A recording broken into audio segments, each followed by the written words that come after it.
So we are a huge global snacking company, $40 billion in revenue a year. We place about 900,000 metric tons of converted packaging on the market. Of that, about 185,000 is plastic packaging, and 70% of that is hard to recycle flexible films. So we know we've got a critical role to play in driving for circularity and creating a future without plastics pollution.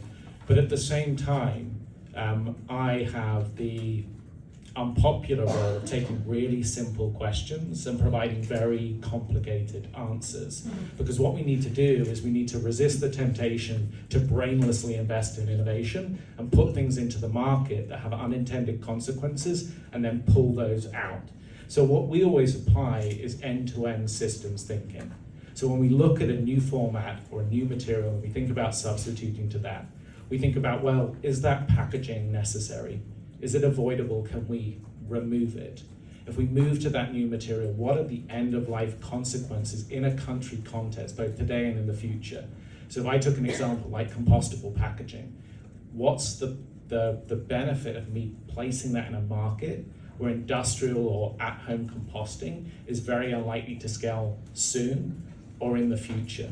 You know, I'm better at looking in that situation, looking at alternative materials that actually have a pathway to circularity. We look at the environmental consequences. So we take the LCA data, understand if we move to this different material, how is that material made? What's the feedstock for that material?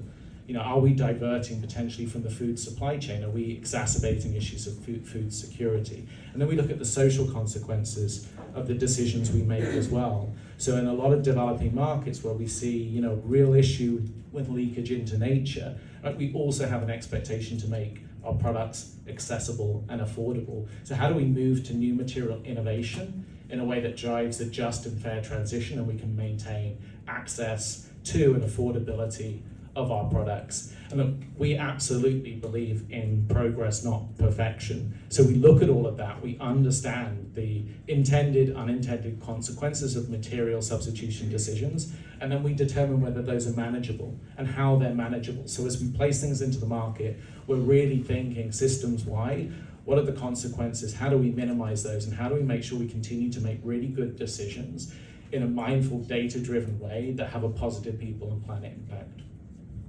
Amazing.